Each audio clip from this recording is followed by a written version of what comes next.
Good morning, early afternoon, however you want to put it. It's Friday.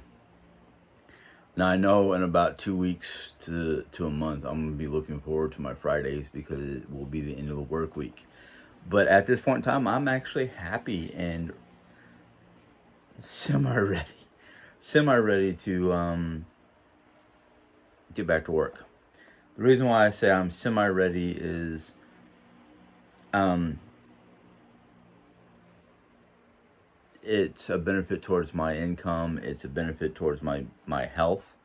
Um, the reason why I say my health is because I get to, I'll be able to get out of the house for 8, 9 hours a day to work and do whatever else I need to do before coming home to deal with the home stuff. Unfortunately, a lot of the things that I wanted to do the last 3 months have not gotten done, or they got done, but then they got messed up again because it's, more stuff coming into the house, or more stuff from my office, or more stuff to be rearranged. I am happy that the area behind me does not look like a mound of clutter. It's actually camping gear, van gear. You know, basically we got stuff over here for when we start doing permanent camping. We've got stuff over here behind me that is for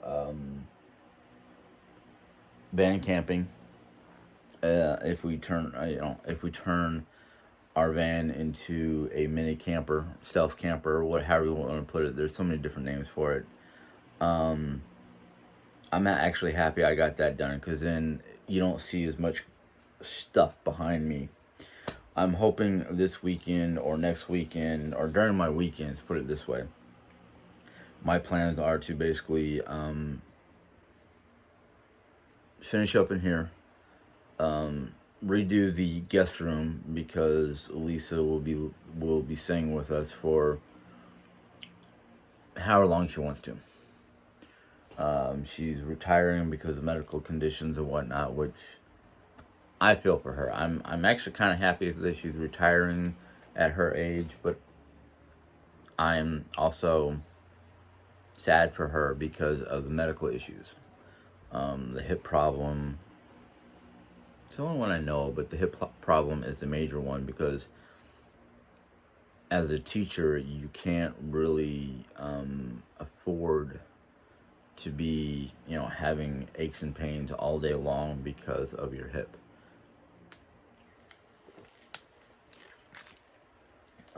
But I believe she'll make it through. Personally, I think she'll be happier not having to worry about job and whatnot. Her desire to retire is to basically the same thing as mine. Get a camper or something that she can afford and drive around so she can decide what she wants to do, or depending on a lot of different things, we can, once Jerry Ann and I decide what we're doing with our lives and if we're going to basically try to get an RV of our own, or stealth camping, whatever. If Lisa wants to go to the same area as we want to go to, we can caravan.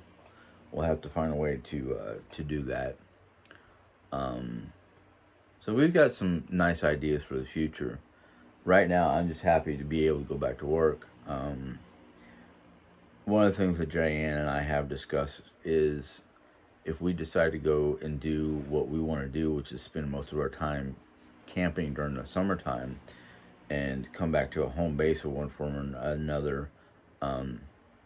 We've talked about mom downsizing to a two bedroom, maybe 3 bedroom rental, and when we're not gallivanting around the country, we'll just park our RV, try to find a place that has level ground so we can park our RV next to the house and, throw some money mom's way to allow us to hook up to the electrical system and water system of the house.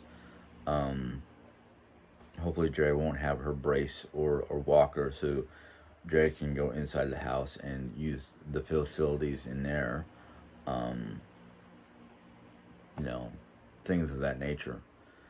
I personally would love to do it that way because then Mom can have the house the way she wants to, and Jerry Ann and I can be inside the RV. Um, and depending on how well I start to drive the RV, it depends on if we pull some small vehicle that Jerry can comfortably fit in the passenger seat while I drive. That would be awesome. But we don't know what the future is going to hold. So right now, because of Jerry's back on chemo, which the day of the chemo, like the day that she takes the chemo, because she only has to take it every other day. It's either that day or the next day. She feel Did she take one this morning? No, so she took one yesterday. So like today, she's feeling very tired and lethargic, and I know on regular days when it's not overcast and look like it gets stormed at any minute, I would say it's a Cabominix, or whatever the name of the pill is. But today is just gloomy and just look like it could rain anytime now, even though the news reports and the radar and whatnot says no, it's going to be a nice clear day until noon, and then for 3 or 4 hours it's going to be overcast and it's going to go back to sunny. And I'm just like, it's a gorgeous day outside. It's currently in the 70s. I opened up the house just to let the house air out. I might leave the windows open until I hear my air conditioner kick on, which basically means if the heat index gets above 68, 70 degrees, I'll hear my air conditioner kick on and I'll be like, okay, let's close up the windows or shut off the AC unit and see how warm it gets. But we don't want it so warm that either Jay or myself is sweating or feeling like what's the word I'm thinking of? Heat delirium.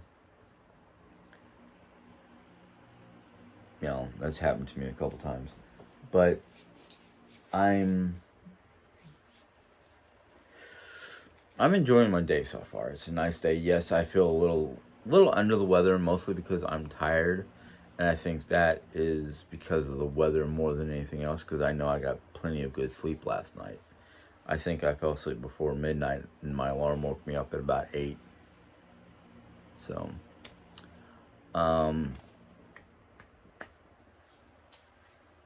last night was a supermoon, and if you know anything about crystals and whatnot, you know that a supermoon is especially beneficial for charging your crystals. So I got to charge my crystals, my tray of crystals, Jane's tray of crystals, and when I go to start categorizing them and making sure I've got my notes on which crystals I have, I will talk to you in depth about the individual crystals and what benefits my notes tell me that they are beneficial for. I've already got one person that I have not removed from my channel yet who's trying to argue with me well, let's just put it this way. By this person's first note, what we're going to call it, saying that it's against the Bible, and I'm like, there's nothing really in today's Bible that says yay or nay towards using crystals. Now, one thing I've been trying to argue with this person, trying to tell this person how to go research the information that they're speaking against, basically. The people who have been trying to decipher the Dead Sea Scrolls, the original text of the Bible, written by various men, guided by God. And I know there's a whole book that's missing from the Bible. There's various chapters and verses missing from the Bible. Things of that nature. Let's just say, trying to translate the Bible, or the original text from the Bible, not the Dead Sea Scrolls, but the other text and information that was written down and then taken and then translated into our modern day language. Well, the difficulty is, one, Aramaic is a dead language. It's virtually impossible to find somebody to translate it in today's world. Now, back then, they might have had one or two people who knew Aramaic and could translate it. Then we have the parts of the text, or the original Bible, that was written in Hebrew, which was the language of the people after Aramaic. Then there's Latin. Now, the New Testament was written in both Aramaic and Hebrew, while the New Testament was written in Latin. Now, translating Latin in the days when the Roman Empire or the English Catholic Church went to translate the Bible into the language of the time, the New Testament was not a problem, because most of the monks of that time were taught everything in Latin. But Hebrew and Aramaic, the problem with Hebrew and Aramaic is both languages, from what I've been able to learn, don't use certain kinds of adjectives or pronouns, or mostly pronouns and adjectives. They didn't use certain words. In fact, a lot of the Aramaic, especially, did not use proper nouns like a person's name. They would describe that person in a certain way to say, okay, this was Joseph, or this was Moses, because it spoke of their deeds more than their names.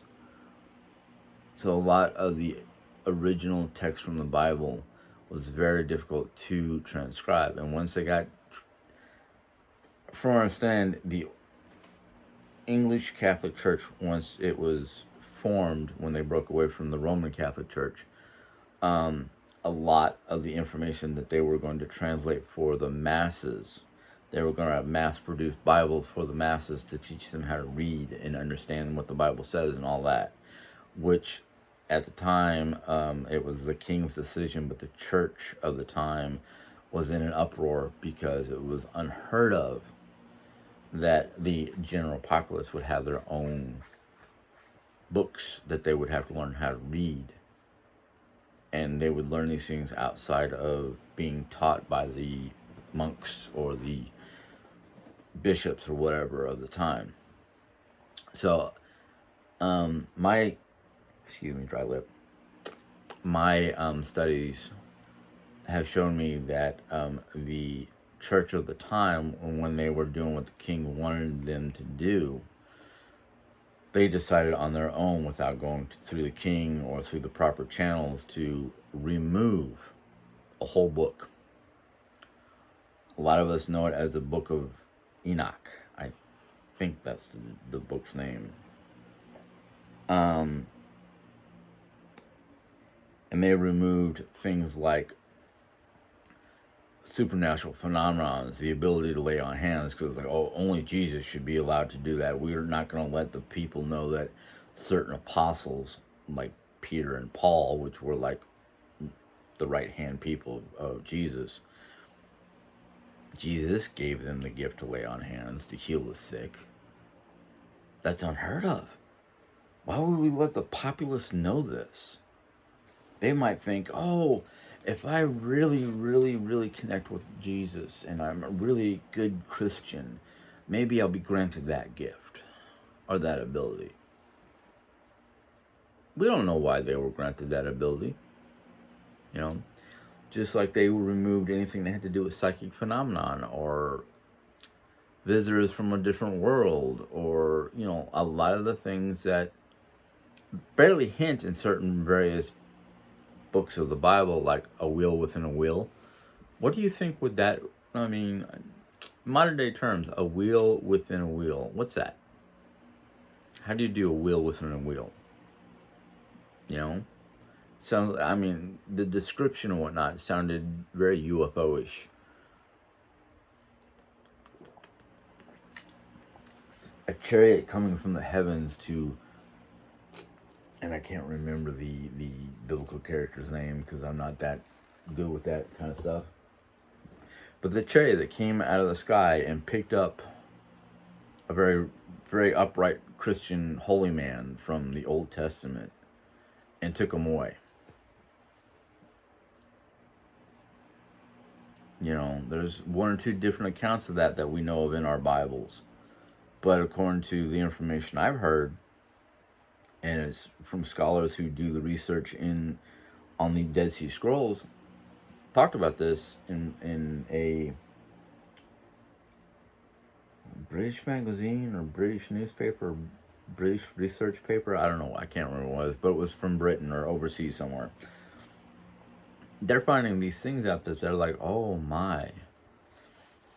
If we let it all out to the general public, the church would, not only would the church be in an uproar, but there would be a lot of people out there, especially Christians, who would be totally and utterly confused and wouldn't know what to think.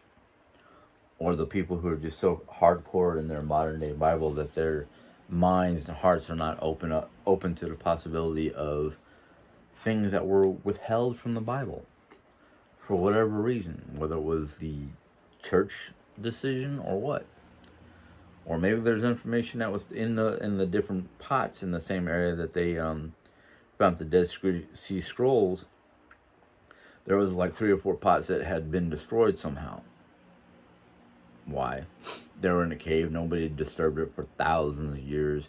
For the better part, the parchment that they pulled out of the first one without being in a environmentally secure environment disintegrated in the first person's hands, and they went, oh, yeah, we gotta treat everything with care because we don't know what important papers are in there.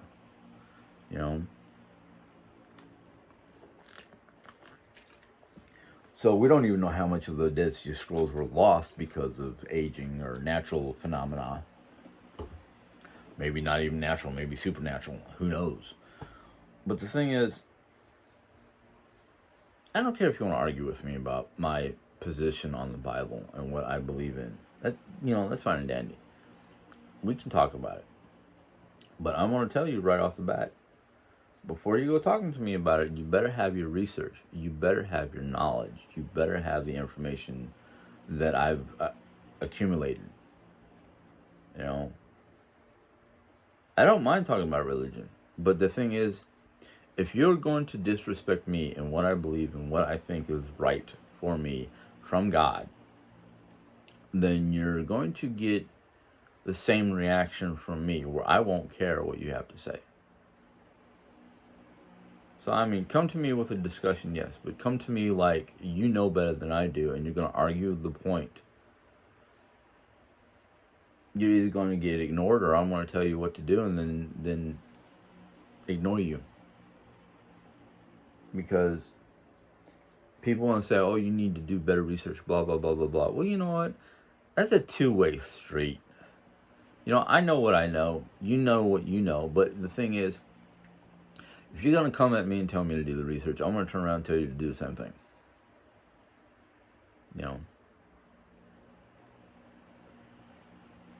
I was born, and I'm going to say this every time. Every time I go to get in this kind of discussion, I'm going to say the same thing.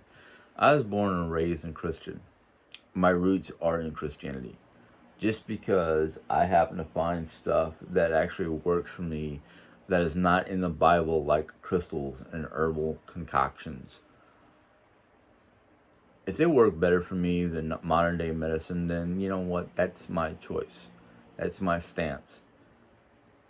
In fact, I think a lot of the stuff that is so artificial like the plastics that are on in my clocks, the plastics that we use for decorations,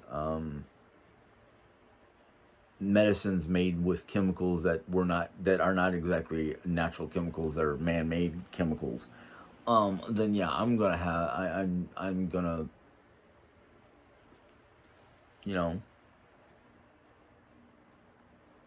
time, the concept of time, that's a man-made concept.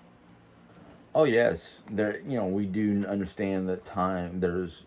I mean, we can look out and around and say, yeah, time is a real thing. But the clock, the ability to measure time, the best thing we ever had to measure time was a sundial, because the sundial would never change, but the sun would, and cause the reflections or the shadows on the sundial to tell you what time it was. Before the sundial, we just went, okay, sun's up, time to get up and start doing the day. Oh, sun's going down, time to end the day. But the invention of the electric light bulb and the clocks that keep, the atomic clocks, basically, which most of our modern day digital clocks are supposed to be, in tune with the atomic clock.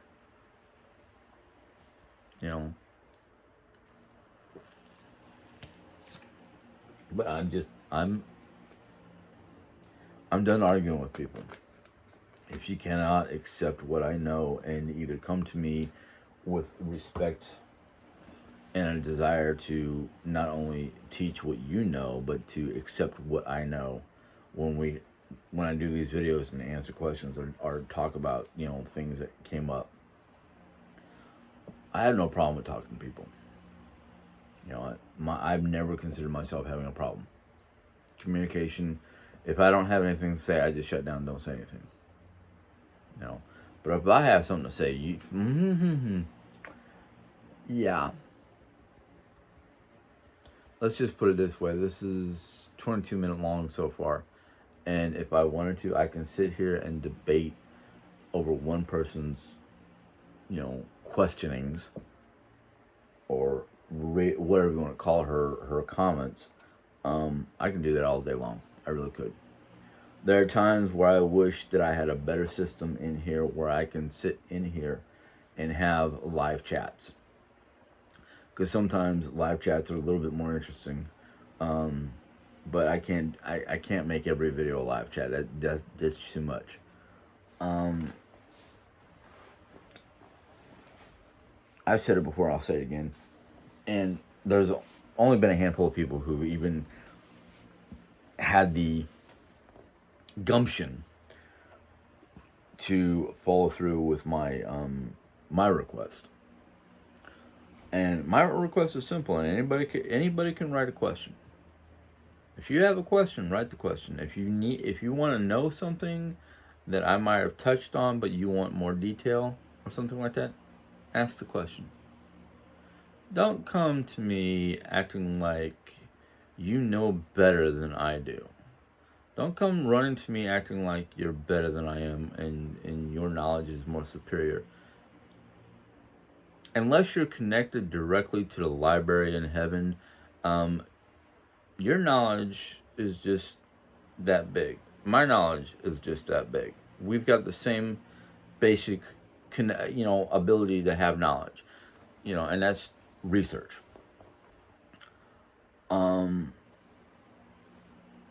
Nobody here on earth has it all. Nobody has a superior amount of knowledge. We all have different amounts of knowledge. We have what I used to call we're part of a mosaic. Each individual on the face of the planet is part of a mosaic, which means we're only part of a grand picture.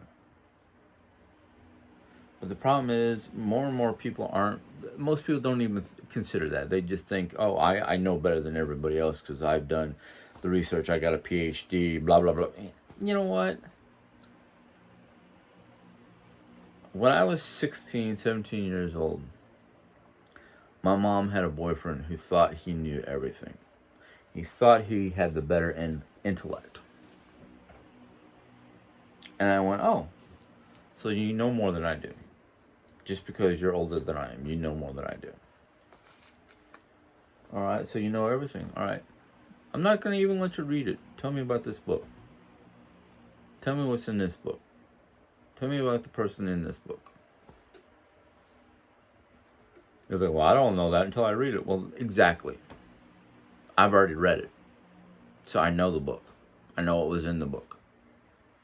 It was one of my first favorite books that was not a borrow it from a library. It was Mary Summer Rain's Phantoms of Foot. Even to this day, I can give you a basic synopsis of the book. The author was Mary Summer Rain, her husband Bill. They had been taught by a Native American shaman a lot of different things. And one of the things that Mary did was she would go to various parts of Colorado where it was haunted, and she would try to help the spirit go into the light and be off this earthly plane, so they're not just repeating themselves every night. Yeah, doesn't sound spooky that way, but let's just put it this way. Just the idea of dealing with a spirit that is lost, confused, and very upset is scary enough as is.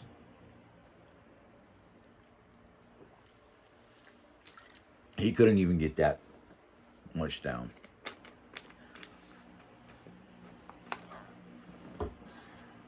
So it's not about who has what kind of knowledge. It's about sharing the knowledge we all have. Not bickering over it, not arguing over, not thinking you've got a better perspective of the subject or the materials.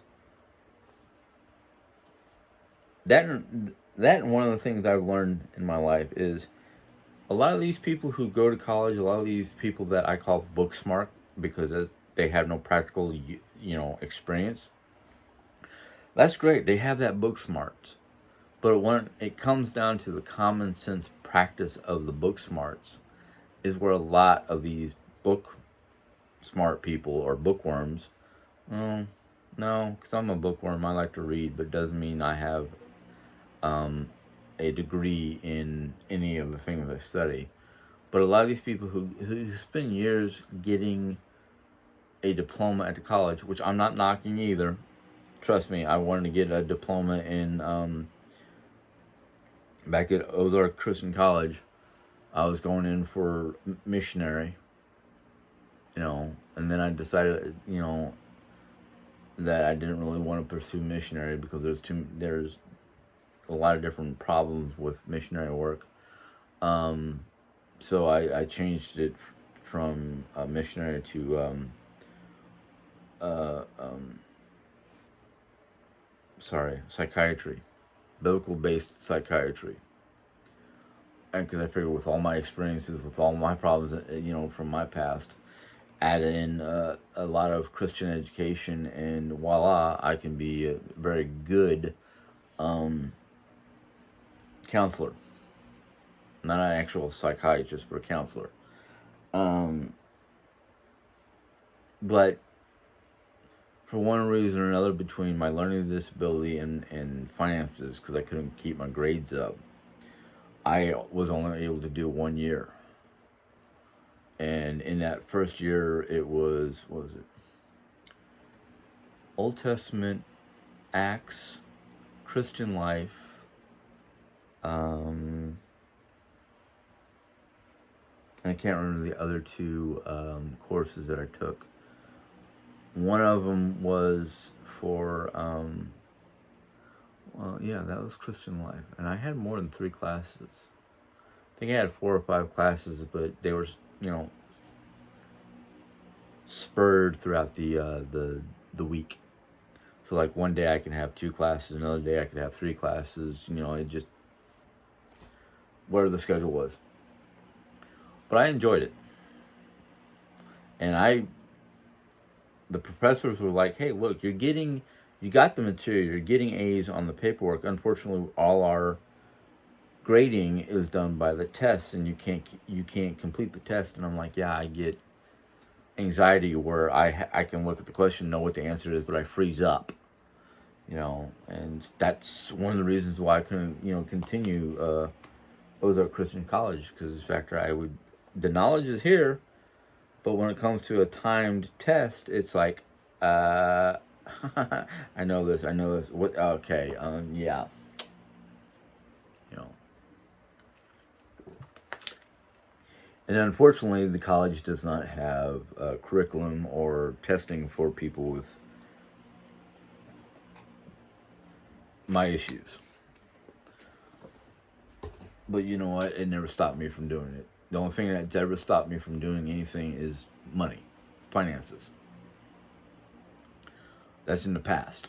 You know, nowadays I have enough money to deal with all my finances. I, you know, a lot of things that Jerry and I have been talking about lately because of just one thing or another. And we're trying to move forward towards those goals, but a lot of that has to do with just overspendage on certain things, holidays, birthdays, anniversary. Unfortunately, the way things fall, it's like Jerry's birthday. I try to make sure she has a nice birthday. Our anniversary, you know, within a month, we try to make sure we both have a good anniversary. And then, you know, those two take up, you know, a portion of money.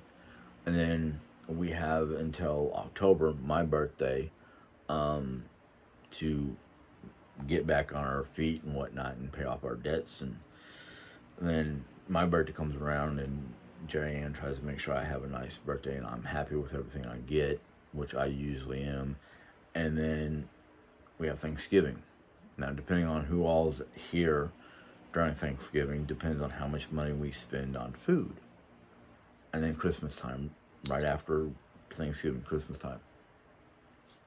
So during the end of the year, or you know, from almost the middle of the year towards the end of the year, our expenditures are a little higher than normal.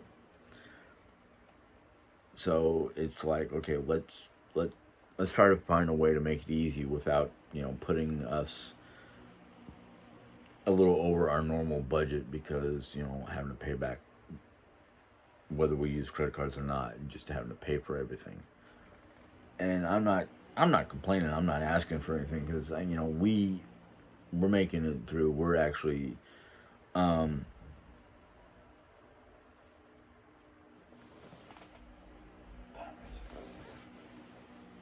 11:30. Okay, the physical therapist should be here anytime now. But everything that's going on with us, it's our thing. It's our journey. Now, you're here for the ride, and you're here to, you know, put in your 2 cents. I accept that. The thing that I don't accept is when you're going to be rude, belligerent, or just downright ignorant. And yeah, okay, I'm guilty of some of that stuff too. But the thing is, I got enough of that. I am literally my own worst critic. I mean, if it wasn't for Jerry coaxing me through my issues with driving, I would never be I probably still would not be driving to this day at 50. If it wasn't for Jerry helping me learn various things or ways of dealing with my issues, so they're not a problem, you know, I'm thankful for that. Now, I know a lot of people are like, well, why are you talking about your issues if they're not non-issues? I talk about my issues in my past and whatnot to help people learn. I mean, there's a lot of people out there who are between their late 20s and mid 40s who have certain health issues, mental, whatever kind of issues you want to call them, mental, physical, or otherwise. Some of those people can sit here and watch my videos and go, oh, I never thought about doing it that way. Or, oh, that's why I can't focus on anything but this kind of material, because anything else is boring. A lot of the materials I read is because the fact they're interesting to me, and I can read those books without having issues with my learning abilities. But if you put something in front of me that I'm not interested in, like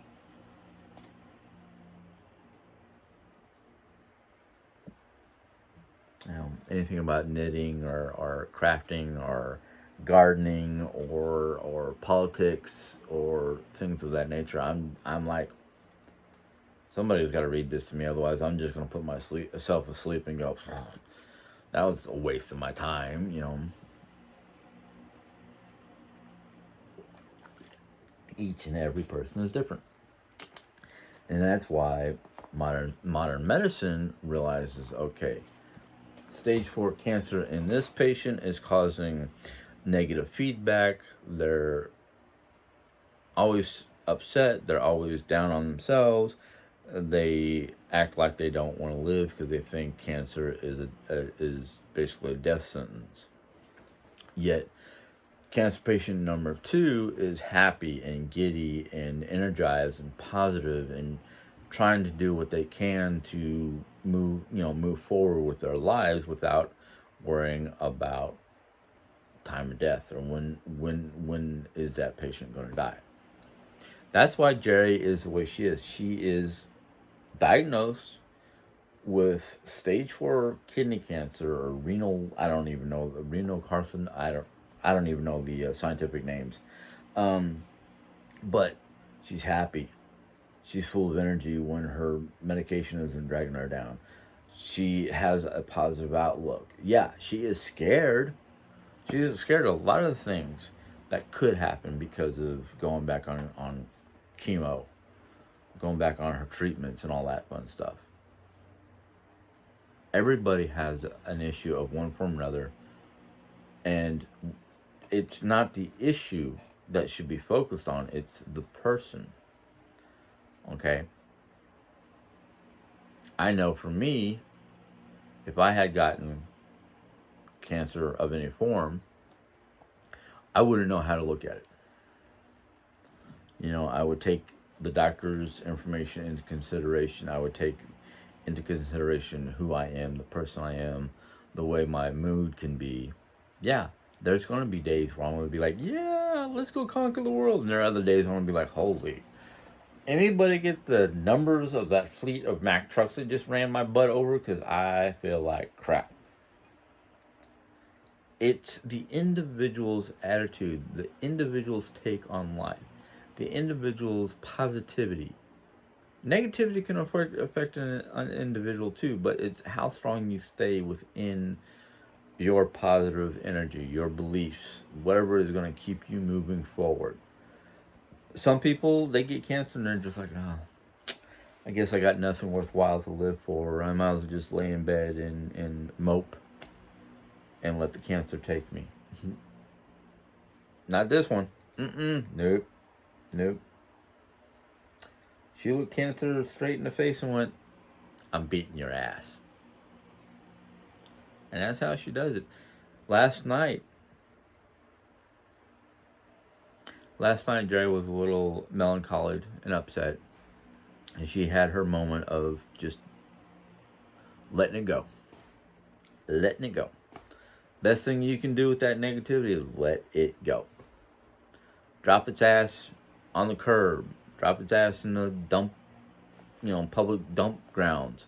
Drop its ass in a lake. You'd be surprised how therapeutic it is to go down to a lake or a stream or a body of water and have with you a marker, hopefully a permanent marker. Write down whatever cancer on one stone. Throw it as far as you can into the lake or river or wherever. Lake would be best because it's deeper usually. Same thing with any other issues you have. One of the practices I used to do, and it's actually very therapeutic, even though some people might go, "Oh, that's not right." Take a metal bowl. All right. Set it in front of you. Take a pad of paper or strips of paper. Write down your intentions. Get rid of cancer. Throw it in a bowl. Feel better. Throw it in a bowl. Lose weight. Throw it in a bowl. Anything that you want to basically get rid of. Anything about yourself you want to get rid of. Write it on a strip of paper. Throw it in a bowl. Throw it in that metal bowl or metal container. Take your lighter, your a candle, whatever. Light the paper on fire. Just put a long stem lighter. I had one or two of them out here, but I put them away. Stick that lighter in that paperwork. Light that stuff on fire and watch it burn. Literally sit there. Well, you're not just watching it burn, but you're maintaining. You're making sure that your little fire doesn't go spreading everywhere. But light that shit on fire. Let it burn. Let it burn until it's down to ash. That there's not a single piece of white, yellow, blue, whatever paper you wrote it on. It's all ash. Pure ash. Put a cover or something like that. Or take the ashes and dump it into a glass or plastic vial. Glass preferable.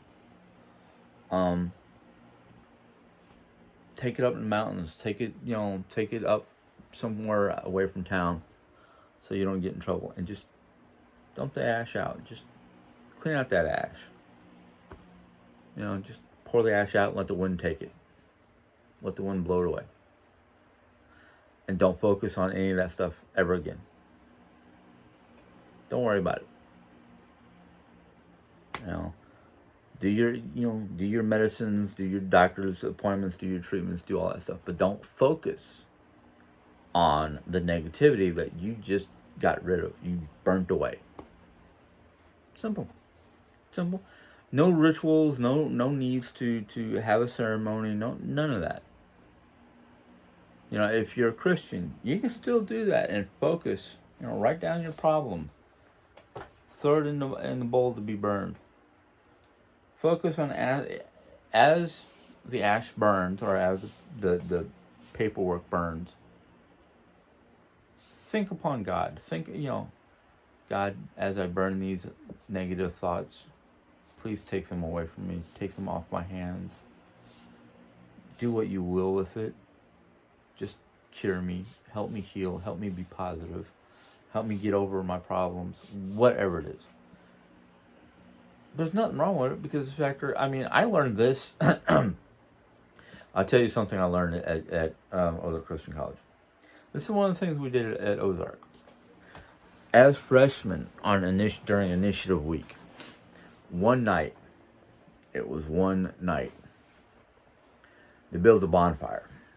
And basically they said, if there's anything from your past that is non-godly or it does not contribute to your studies into Christianity, music, books, papers, whatever, throw it in the bonfire.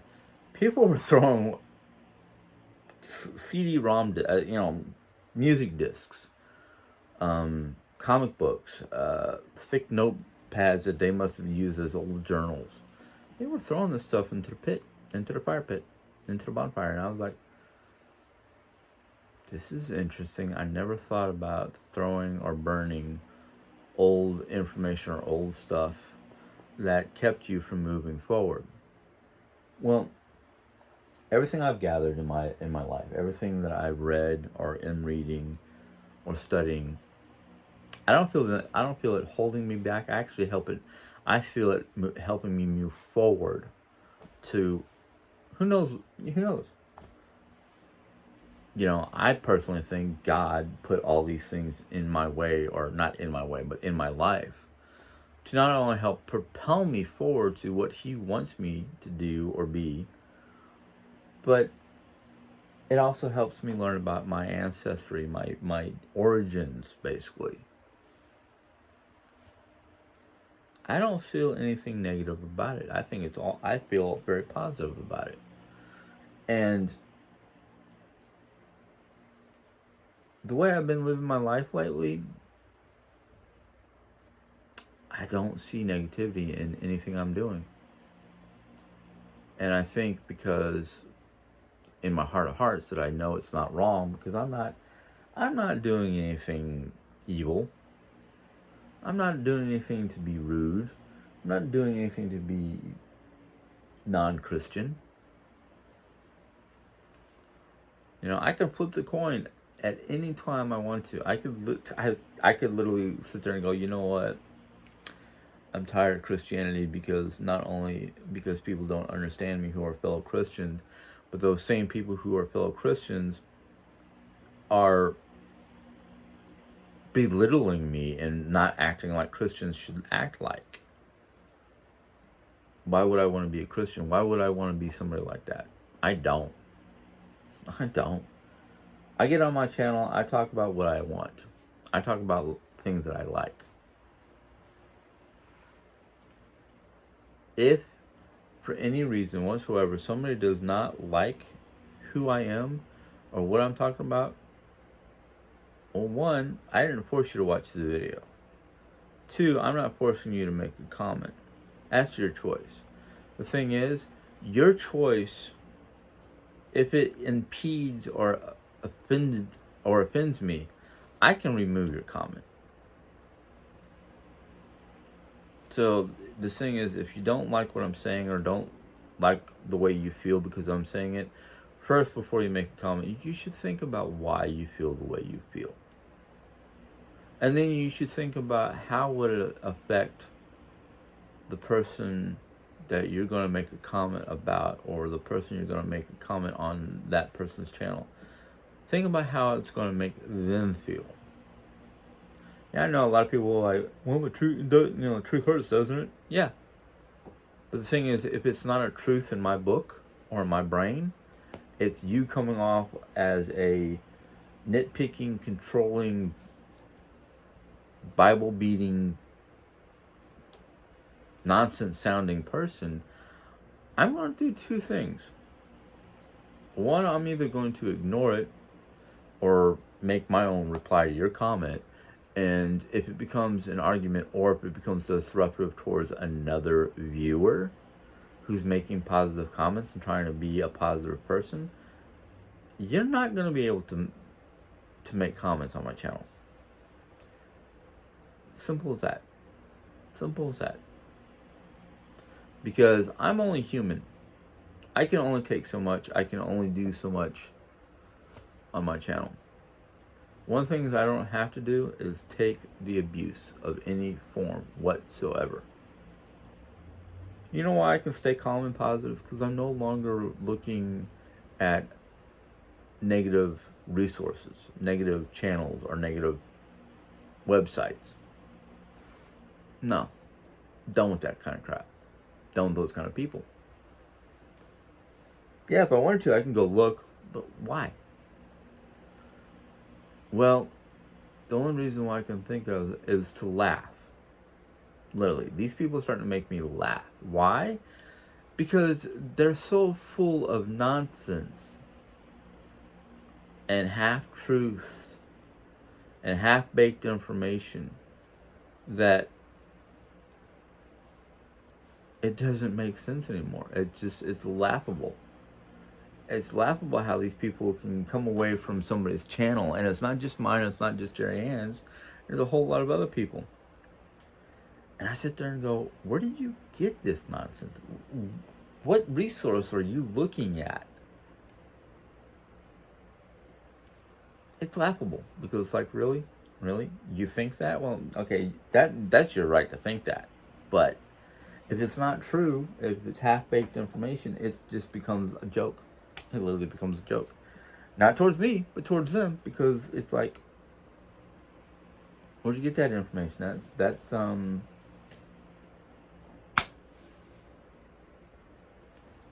it's nowhere near what I said, or it's nowhere near what it meant. But instead of trying to communicate with me in a positive, less aggressive tone, they can run with their half-truths and their lack of evidence. It's a joke. It's literally become a joke. But anyhow, I gotta go and see how the missus is doing and what we can start working on, or see if the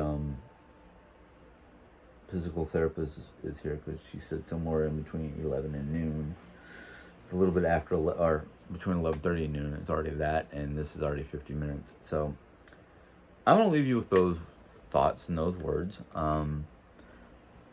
I hope that for the most part that this was a positive video. Hopefully you enjoyed it. If you did enjoy it, go ahead and give it a thumbs up. If you didn't, well, I'm sorry, that's not my problem.